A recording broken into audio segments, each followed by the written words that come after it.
ॐ सच्चिदानन्दरूपाय विश्वोत्पत्यादिहेतवे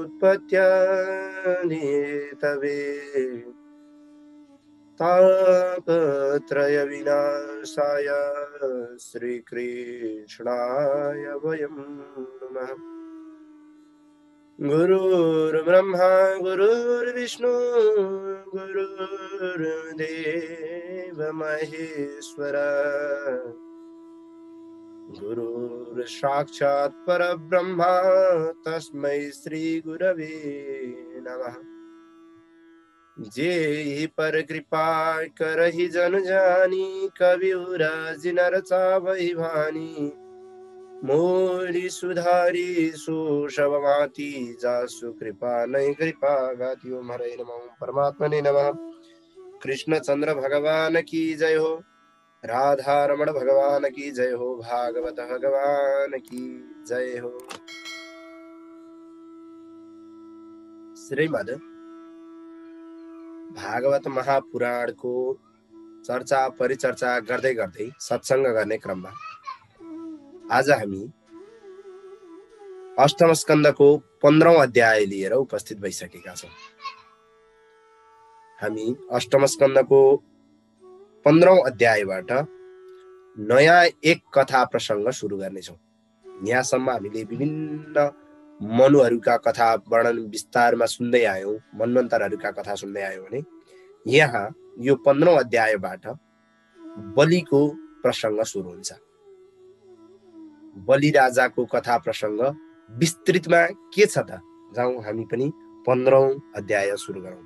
राजोवाच बलेः पदत्रयं भूमेः कस्मान् धरिरयाचत भूत्वेश्वरः कृपणबलधार्थो पिबन्धनं बबन्धतम्। जब भगवान स्वयं ईश्वर हुनुहुन्छ,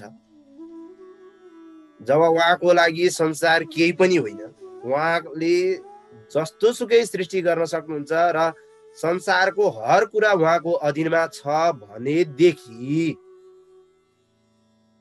फेरि भगवान नारायण आफै विभिन्न अवतार लिएर बलि भाटा तीन पाउ जमिन माग्न चाहिँ किन गा? यो के हो यो कुरो घनचक्कर? बलि भाटा 3 पाउ जग्गा माग्न चाहिँ भगवान किन जानुभएको त? त्यो 3 पाइला माग्न चाहिँ के कमी थियो र भगवानलाई चाहिँ के कुराको कमी थियो? भगवान सम्पूर्ण बनाउनेवाला भगवान नै हुनुहुन्थ्यो।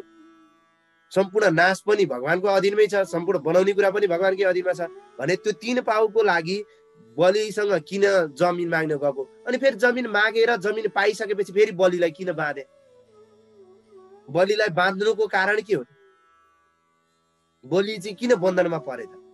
एकदम दिनहीन भएर भगवान चाहिँ देऊ न आज 3 पाइला जमिन भन्दै किन माग्न गएको त? यो भगवानको चरित्र के हो? यसको राज के हो? यो के भएको चाहिँ कारण के हो भनेर राजा परीक्षित शुकदेव स्वामीलाई सोध्नुहुन्छ र शुकदेव स्वामी भन्नुहुन्छ राजा परीक्षितलाई, श्री शुक उवाच शुकदेव स्वामी, हे राजन, हे परीक्षित, जब इन्द्रले युद्धमा बलिलाई के गरे? हराइदिए। अत्यन्तै हराएर प्राण पनि सफा चैटे बनाइदिए, प्राणै गयो। अब सम्पत्ति त सबै खोसी नै हाले। त्यति भइसकेपछि बलिको शरीरलाई भृगुवंशी जो शुक्राचार्य, दैत्य गुरु जो शुक्राचार्य हुनुहुन्थ्यो, उहाँले मृत सञ्जीवनी विद्या, उहाँसँग एउटै मात्र विद्या थियो, एउटै मात्र महत्त्वपूर्ण विद्या, एउटै मात्र भने होइन, अरू नि थियो विद्या त, तर एउटा अत्यन्तै महत्त्वपूर्ण विद्या चाहिँ यो एउटा थियो, मृत सञ्जीवनी विद्या। मरेको व्यक्तिलाई चट्टै उठाइदिए, ट्याक्क उठाइदिए, बलिलाई उठाइदिनु भयो, ट्याक्क बलिलाई जीवित बनाइदिनु भयो। अनि ओहो, म त मरेको व्यक्ति अब जिउँदो मलाई कसले गराइदियो? गुरुले गराइदियो। त्यसो भए जिन्दगी गुरुको लागि समर्पण, छोड्दै गुरुको अगाडि। लमतन्न पर्दे बलि राजा चाहिँ, गुरु अब तपाईँ जे भन्नुहुन्छ त्यही, तपाईँ प्राण, तपाईँले दिएको प्राण तपाईँको लागि मैले सुम्पिएँ, ल भन्नुहोस् अब म के गरौँ? बलिले चाहिँ गुरुको सेवा गर्न थाल्यो, अत्यन्तै सेवा गर्न थाल्यो। त्यो सेवाद्वारा चाहिँ शुक्राचार्य चाहिँ अत्यन्तै प्रसन्न भएर ल अब एउटा यज्ञ गर, स्वर्गलाई पनि जितिने म गराउँछु यज्ञ। यहाँ के हो त यसको शिक्षा भन्दाखेरि गुरुप्रति समर्पित भइसकेपछि, गुरु खुसी भइसकेपछि नहुने भन्ने केही पनि छैन, नहुने केही पनि छैन। शुक्राचार्य खुसी नहुन्जेल पो थियो त। शुक्राचार्यको अगाडि उठेर बलि उठेर चाहिँ गुरु म तपाईँको लागि समर्पित भएँ भन्यो, जिन्दगीभर सेवा गर्यो। जिन्दगीको केही सेवा पश्चात शुक्राचार्य अत्यन्तै खुसी भए र भन्छन् ल स्वर्गको अभिषेक गरिदिन्छु म, स्वर्ग तिम्रै हुन्छ बाबु, यज्ञ गर, म यज्ञ गराउँछु भनेर शुक्राचार्यले यज्ञ सुरु गरिदिए। ड्याङ्गै सुरु गरिदिए। सुरु यज्ञ त्यो यज्ञको नाम के हो? विश्वजिता। विश्वजिता नाम गरेको यज्ञ सुरु हो। अत्यन्तै अभिषेक विधिद्वारा विधिपूर्वक एकदम बलिको चाहिँ अभिषेक हो। विश्वजित नाम गरेको यज्ञ गर्न थाल्नु हो। यज्ञमा चाहिँ एकदम त्यो बलिको यज्ञ यस्तो दिव्य थियो। त्यसमा चाहिँ एउटा सुनको वस्त्रले ढाकिएको, भनेको सुनले चाहिँ सुनको आवरणले ढाकिएको एउटा दिव्य रथ, घोडाले चाहिँ इन्द्रको जस्तै घोडा तर हरियो रङ भएको घोडा लिएर चाहिँ इन्द्र के अरे त्यो यज्ञबाट चाहिँ एउटा ध्वजा सहित, सिंहको चिन्ह भएको ध्वजा सहित भएको रथ चाहिँ निस्कियो। जब यसरी रथ निस्कियो यज्ञबाट सुनले मोरिएको अनि रथ निस्कियो, त्यो रथसँगै फेरि दुईवटा ठोकर भनेको थाहा छ? त्यो कहिले पनि तीर निकालेर नसकिने के, त्यो तीर हाल्ने भाँडो भनौँ न, धनुको तीर हुन्छ नि, बाण हान्ने, बाणको चाहिँ बाण हाल्ने भाँडो, त्यो दुईटा, त्यसलाई ठोक्रा भन्छ, ठोक्कर भन्छ, ठोक्रा पनि भन्छ होइन। त्यो बाण राख्ने भाँडो भनौँ, ठोक्रा पनि भन्छ हो। त्यो दुईटा निस्कियो, कहिले पनि नसकिने, भनेको बाण हान्यो निकाल्यो जति निकाले पनि सकिँदैन त्यस्तो ठोक्रा होइन, ठोकर त्यस्तो निस्कियो। अनि एउटा कवच पनि, दिव्य एउटा कवच पनि निस्कियो। भनेको त्यो कवच भनेको चाहिँ शरीरको लागि रक्षा गर्ने एउटा त्यो बाहिरी भाग भनौँ न, बुलेट प्रुफ ज्याकेट भन्छ नि मान्छे, bullet proof jacket, bullet proof के भन्छ नि अहिलेको सेनाहरूको हो। त्यस्तै त्यति बेलाको चाहिँ त्यो धनुलाई चाहिँ हरेक कुराहरूलाई सहन सक्ने त्यो कवच पनि निस्कियो होइन। अनि त्यति भइसकेपछि बलिका जो हजुरबुवा हुनुहुन्थ्यो, बलिको हजुरबा को भन्दा प्रहलादले चाहिँ बलिलाई चाहिँ स्वर्ग विजय गर्ने माला लगाइदिनु भयो। स्वर्ग विजय गर्नको लागि कहिले पनि चाहिँ नओइलाउने खालको एउटा माला लगाइदिनु भयो, ल विजय होस् भनेर। अनि शुक्राचार्यले शङ्ख दिनुभयो कसलाई? बलिलाई। सबै बलिलाई चाहिँ यहाँ बलिलाई चाहिँ युद्धको लागि चाहिँ एकदम तयारी गरिँदैछ है। अनि यसरी ब्राह्मणहरूबाट असंख्य आशीर्वादहरू पनि पाए। शुक्राचार्यले चाहिँ सब ब्राह्मणलाईबाट चाहिँ आशीर्वाद, विजयी भव भन्ने आशीर्वाद दिलाउन लाग्छन्। साह्रै ब्राह्मणहरूले आशीर्वाद दिए। ब्राह्मणको आशीर्वाद भयो भने के हुँदैन यो संसारमा? के चाहिँ हुँदैन? हुन्छ भनेर देखाइदिन्छन्। अहिले अब यी शुक्राचार्यले यज्ञ गराए, ब्राह्मणको आशीर्वाद पाए, बलिले अहिले स्वर्गमा आक्रमण भनिदिन्छन्, आक्रमण भइहाल्छ, जितिहाल्छन्। अहिले जित्छन् कि जित्दैनन् हेरौँ। यसरी युद्धका सामग्री प्राप्त गरिसकेपछि बलिले ब्राह्मणहरूद्वारा एकदम मङ्गल वचन स्वीकार गरे। ब्राह्मणको पाउमै परे बलि। ओहो गुरुदेव ब्राह्मण देव नमो ब्रह्मण्य देवाय गो ब्राह्मण हिताय च अत्यन्तै। अनि त्यहाँ स्वीकार गरेर प्रदक्षिणा गर्छन्। सबै ब्राह्मणहरूको प्रदक्षिणा गरिसकेपछि अनि आफ्नो हजुरबुवासँग वार्तालाप गर्छन्। ल हजुरबुवा अब सिकाउनुहोस्, केही कुरा ज्ञान दिनुहोस्, अब यस्तो अवस्थामा के गर्नुपर्छ भनेर चाहिँ ज्ञान लिन्छन्। र त्यहाँ वार्तालाप सकिएपछि अनि त्यो यज्ञबाट निस्किएको, शुक्राचार्यले गरिएको त्यो यज्ञबाट निस्किएको रथमा चढेर अब प्रहलादले लगाइदिएको कहिले पनि नओइलाउने त्यो माला लगाएर बाण धनु तरबार आदि सारा बोकेर अब एकदम चम्किलो अनुहारका साथ बलिजी त्यो रथमा चढेर अब सुशोभित भएर चाहिँ के गर्न गए? इन्द्रको स्वर्ग, इन्द्र बसेको स्वर्गलाई चाहिँ आक्रमण गर्न भनेर हिँडे। बल ऐश्वर्य पुरुषार्थ सम्पत्ति सारा कुरा जम्मा गरेका छन्। सेनाहरू प्रशस्त छन् होइन। असुर सेनापति सारा सेनापतिहरू साराले युक्त भएका छन्। अनि सारा गर्दै पृथ्वी कम्पायमान हुँदै आकाशमा धुलो उडाउँदै चाहिँ अब ऐश्वर्यले सम्पन्न भएका ती बलि चाहिँ अब के गर्न गए? इन्द्रको नगरीलाई आक्रमण गर्न गए। अब त्यहाँ एकदम कस्तो अवस्था भयो त भन्दा चराहरू चिरबिर अब कराउन थाल्यो, डर हुन थाल्यो। त्यहाँ भूमि त्यो रथ गुड्दाखेरि चाहिँ भूमिमा चाहिँ भुइँचालो आएको जस्तो भान हुन थाल्यो। आकाशमा चिरबिरी चराहरू भमराहरू यता उता त्यो के अरे के भन्छ त्यसलाई, तितर बितर तितर बितर हुन थाले होइन, छरपष्ट हुन थाले, फुलका गुच्छाहरू चाहिँ ओहो अब चाहिँ हामीलाई कसले टिप्छ भनेर झुके जस्तो झुक्न थाले अरे के, फुलहरू पनि त्यस्ता भयो अरे होइन, एकदम पारिजात आदिले युक्त भएको, ज्यादै एकदम नन्दन आदि वनहरू वाटिकाहरू बगैँचाहरूले युक्त भएको हेर्दा हेर्दै इन्द्रको नगरीमा बलिराजाले पुगेर आक्रमण सुरु गर्दे होइन।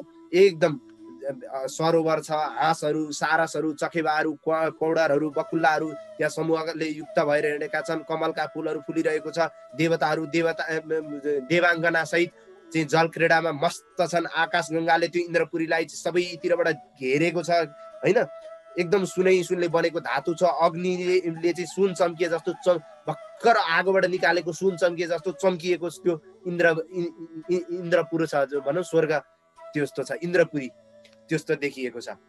चारैतिरबाट घेर्ने बेला बलिले कुन अवस्थामा चाहिँ घेरिरहेका छन् भन्ने बेला अनि सुनका खापाहरू, स्फटिक होइन, विभिन्न मोतीहरूले चाहिँ युक्त भएको त्यो अमरावती त्यो स्वर्ग विश्वकर्माले बनाएको एउटा अद्भुत नमुना छ, त्यो अद्भुत नमुना छ त्यो अमरावती होइन।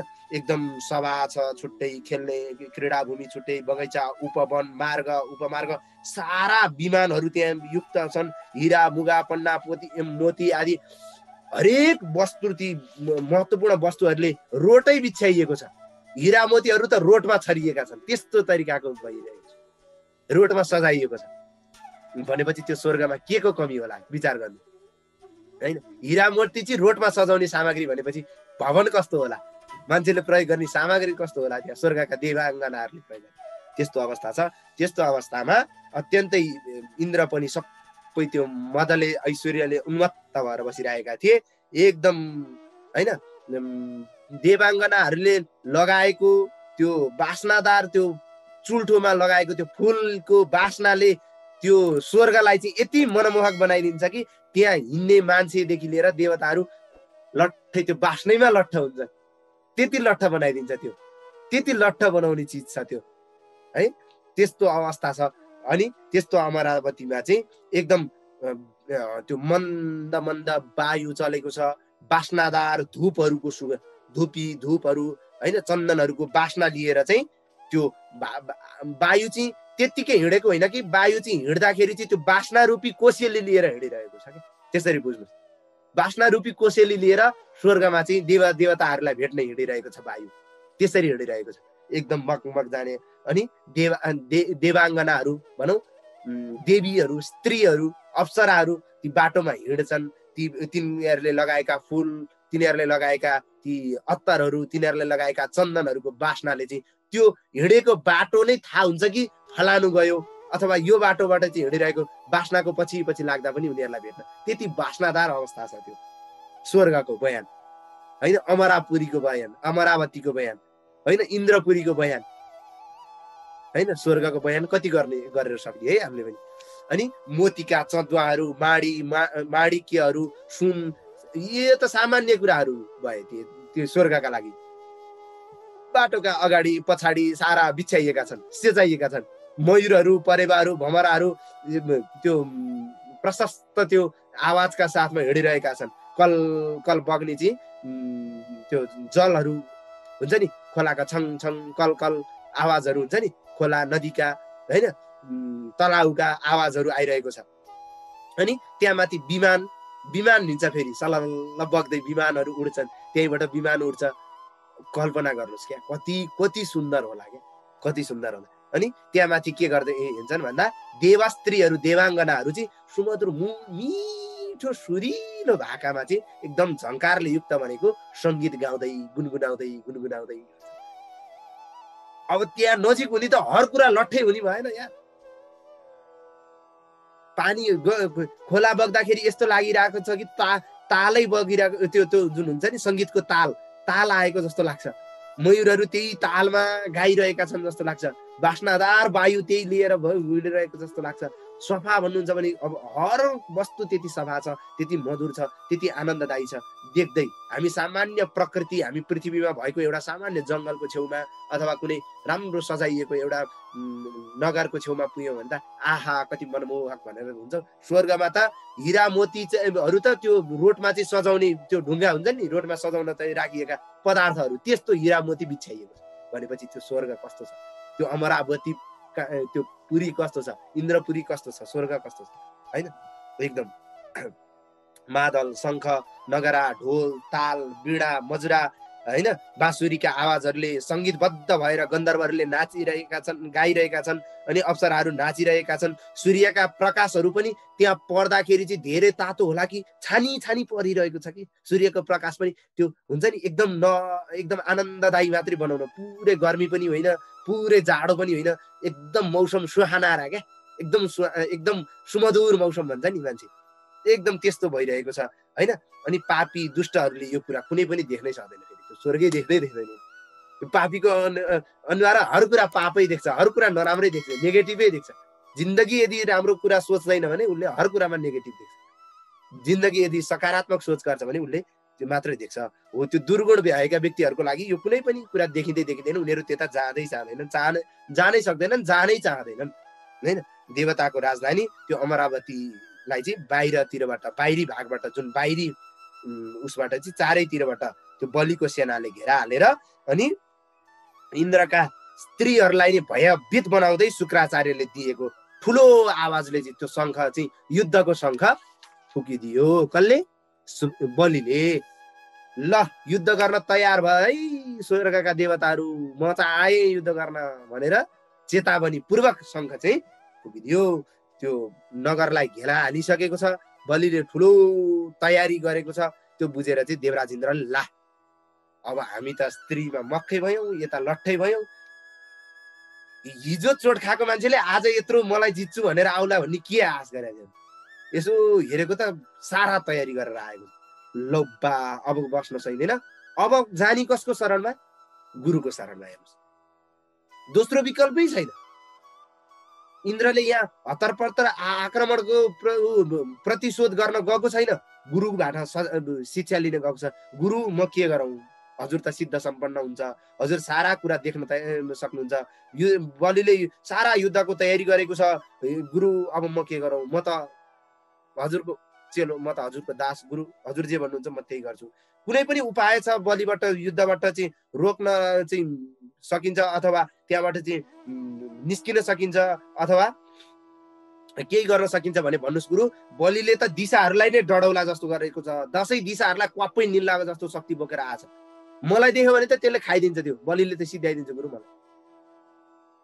गुरु यो कसरी रोक्न, युद्ध रोक्न सक्ने मसँग त कुनै सामर्थ्य छैन, मैले त तयारी नै केही गरे छैन, भर्खर युद्ध सकेर थकाइ मारेर बसे हैन। भर्खर युद्ध सके होइन त, बलि त युद्धबाट हारेर गएका हुन् नि त, मरेर गएका हुन् नि त, आउला भन्ने के छ? अब युद्धको लागि केही तयारी गरेका छैन, देवाङ्गनाहरूसँग लट्ठिँदै बितिको। गुरु अब बचाउनुहोस्, तपाईँ नै हुनुहुन्छ मेरो त भनेर, मेरो शत्रुदेखि मलाई बचाउनेवाला तपाईँ नै हुनुहुन्छ गुरु, कृपापूर्वक मेरो युद्धको तयारी के गर्ने, अब के गरौँ, कुन तरिकाको अस्त्र प्रयोग गरौँ अथवा के गरौँ, मलाई शिक्षा ज्ञान दिनुहोस् भनिसकेपछि गुरुर्वाच, गुरु भन्नुहुन्छ को भन्दा बृहस्पति, जानामि मगवत् शत्रो रुन्नति रेते रस्य कारणम अस्य कारणम उन्नते म जान्दछु उसको शक्ति, शत्रु हो, शत्रुको उन्नतिको कारण अस्य म जान्दछु। यो शत्रु, यो जुन बलि छ, यसको शक्ति कसरी आयो, यो कसरी उठो, यो कसरी बाँच्यो, यसको शक्ति कसरी आयो, आज कसरी यो आएको छ, त्यो म जान्दछु। त्यो केही होइन, अरू केही होइन, यी ब्रह्मवादी, अत्यन्तै ब्रह्मवादी भृगुवंशी शुक्राचार्यको शक्ति हो। यो सबै शुक्राचार्यको। हेर भाइ, गुरुको समर्पणमा बलि समर्पित भयो, गुरुको अगाडि परेर गुरु तपाईँ जे भन्नुहुन्छ म जिन्दगीभर तपाईँको नोकर हुँ भनेर समर्पित भयो। गुरु खुसी भएका थिए, अब त जिताइदिए अब स्वर्ग, अब तेरो केही सिप लाग्दैन भाइ।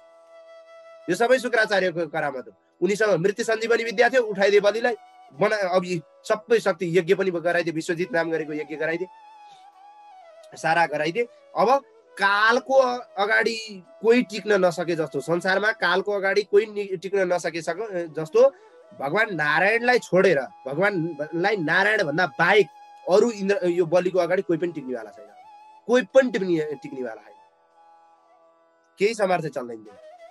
किन? बलिको शिरमा गुरुको हात छ, गुरुको आशीर्वाद प्राप्त भएको छ, गुरुले कृपा दिएको छ, गुरुको आशीर्वाद प्रदान भएको छ। ब्राह्मणहरूले चाहिँ ल विजयी भव भनेर आशीर्वाद दिएछन्। बाबु तेरो त केही सिप लाग्दैन त भागे हुन्छ। इन्द्रलाई कसले बलिले के अरे बृहस्पतिले भन्दै हुनुहुन्छ। त्यसकारण अहिले यो शत्रुमाथि इन्द्र त्यो बलिमाथि चाहिँ आक्रमण गर्न गयो भनेदेखि मैनबत्तीमा होमिन गएको पुतली जस्तै हो, स्वाहा भएर आउँछ, त्यही स्वाहा, केही पनि सिप चल्ने भएको छैन। अब कहिलेसम्म प्रतीक्षा गर्नु भने केही समय प्रतीक्षा गर्नु, जब उसको शक्ति क्षीण हुँदैन, उसको शक्ति घट्न दिनु पर्यो नि त। ऊ पनि त उन्माद भइहाल्छ, केही हुन्छ, अनि उसले शक्ति क्षीण हुन्जेल प्रतीक्षा गर। अहिले स्वर्ग छोडेर भागिहाल, तिमीहरू जो बाँच्नु छ, जे गर्नु छ, तिमीहरू यहाँबाट भागिहाल। यहाँ बसिरह्यो भने बलिले तिमीहरूलाई सिद्ध्याउँछ। पिस्छ अचार पिसेझै पिस्छ। हिजो मारेको बदला हो नि त भाइ। हिजो झगडा गर्दाखेरि कम चोट दिएछस् त्यो बलिलाई, आज तँलाई भागिरहेछ। अब पिस्छ, भागिहाल तिमीहरू भनेर ब्राह्मणको आशीर्वादले आज बलि चाहिँ के भएको छ, अत्यन्तै शक्तिशाली भएको छ। जबसम्म यो घमण्डी बलिले चाहिँ ब्राह्मणको अपमान गर्छ, जब यो ब्राह्मणकै अपमान गरेर अथवा ब्राह्मणकै कारण चाहिँ ऊ समूल नष्ट हुन्छ। यो ब्राह्मणको आशीर्वादले यो ठुलो उठेको मान्छे हो, भोलि यसको यो पतन गराउने ब्राह्मणै हुन्छ नि। हेरिराख है, गर काहीँ गर, ध्यान दिएर तपस्या गरेर बस। यो स्वर्ग चाहिँ छोडेर भाग होइन। एकदम देवगुरु बृहस्पतिले चाहिँ स्वर्गलाई छाडेर जानको लागि यसरी परामर्श दिनुभयो। स्वर्गलाई छोडेर जानु मात्रै होइन, लुक्नु गर, कतै गर लुक्नु होइन। भनिसकेपछि उहाँको परामर्श अनुसार गुरु हजुरको आज्ञा जे भन्नुहुन्छ त्यही मान्छु भनेर इन्द्रले पनि ती सारा स्वर्गवासीहरूलाई चाहिँ भन्दियो, नगरा पिटेर चाहिँ ल अब बलिले चाहिँ आक्रमण गर, हाम्रो केही सिप चल्दैन, म चाहिँ लुक्न हिँडे, तिमीहरू आफ्नो बाटो लुक्न जाओ भनेर चाहिँ भनिदियो। र त्यहाँबाट सबै देवताहरू स्वर्ग छोडेर लुक्न भनेर गए। लुक्न गइसकेपछि विरोचनका पुत्र बलि, विरोचन प्रहलादको छोरो विरोचनका पुत्र बलिले देवनगरी त्यो अमरावतीमा चाहिँ एकदम स्वर्ग मर्त्य पाताल तीनै लोकलाई, स्वर्ग सहित तीनै लोकलाई चाहिँ आफ्नो बसमा लिएर अब त्यहाँ राज्य शासन गर्न थाले। एकदम शिष्यका प्रति अत्यन्तै दयालु बन्नुभएका शुक्राचार्यको कृपाले होइन विश्व विजयी चाहिँ बलिलाई चाहिँ 100वटा अश्वमेध यज्ञ गर बाबु। अब फेरि अब स्वर्ग पाइ भनेर नबस्, त्यतिकै गर भाइ, यज्ञ गरिहाल, फेरि यज्ञ गर, 100वटा अश्वमेध यज्ञ गर। 100वटा अश्वमेध यज्ञ गरेपछि स्वर्ग त कसैका बाउले हल्लाउन सक्दैन, आसन पनि हल्लाउन सक्दैन, तँलाई त के हल्लाउँछ। अब ऊ त गुरुले जिउँदो गुरुले बनाइदिएछ स्वर्ग, आज जिताइसक्नुभयो गुरुले भनेको हर कुरा ऊ समर्पित भएको छ। ल गुरु गरौँ, अहिले सुरु गरिहालौँ, सुरु गरिदिइहाल्यो। फेरि 100वटा अश्वमेध यज्ञ सुरु।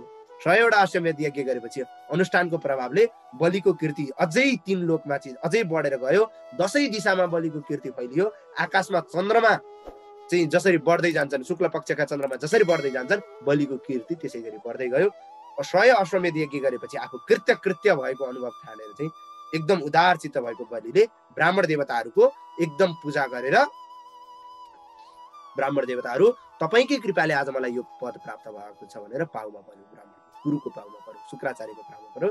र त्यो कृपा प्राप्त भएको, ब्राह्मणको आशीर्वादबाट प्राप्त भएको यो राज्य लक्ष्मी सारा भोग गर्न थाल्यो।